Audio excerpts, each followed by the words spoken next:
Welcome, Husker Nation, to Wild Card Wednesday. And I thought I'd have a little fun today and give my early season prediction for the college football playoff teams and who I think will win the national championship. So let's get right to it. The number one team in the nation heading into the playoff, I have Clemson. They have the easiest remaining schedule. Their really only tough game is at Florida State. I'm not even sure how tough that is. In the ACC title game, they could face Miami, but I'm not even sure if Miami will get there. And number two, I have Washington, who's currently ranked 5th and just stomped Stanford 44-6.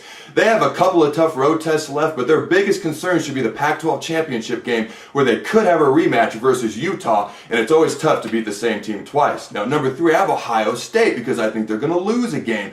Keep in mind, they have the least amount of returning starters at the entire Division I, 128 teams in Division I, with only 6 returning starters. And their last 8 games are going to be against 8 consecutive teams that will be in a bowl game this year. And I think they're going to end up losing a game they otherwise wouldn't. I do think they'll beat Michigan to get to the Big Ten title game. I have them playing Nebraska. Hey-o! I do think they're going to beat Nebraska, but I reserve the right to change that prediction. At number 4, I have not Alabama. Why? Because they have a freshman quarterback who's been struggling, and they play a murderer's row schedule. They play at Arkansas, number 16, at number 9, Tennessee, number 8, Texas A&M, at LSU, Auburn, a possible SEC championship game.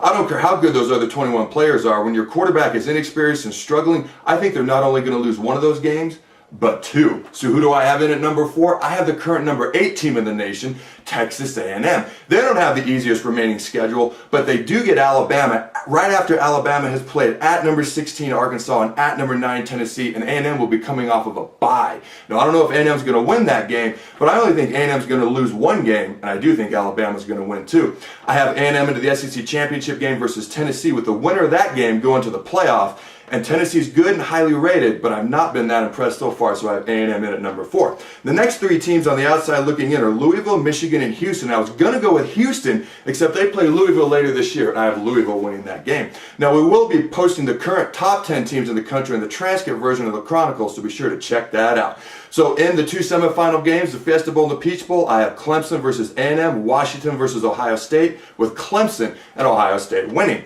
Now, in that national championship game, I think the experience from last year's title game for Clemson versus the inexperience with only 6 returning starters for Ohio State and all that talent that went to the NFL is going to give Clemson the national championship. Now, what about Nebraska, you say? Well, the fact of the matter is, tune in tomorrow, because I have my prediction ready for what they'll be ranked, which bowl game they'll be in, and who they'll be playing. Just a hint, I have them ranked in the top 10 heading into their bowl game, so check that out tomorrow. Go Big Red, and always remember to throw the bones.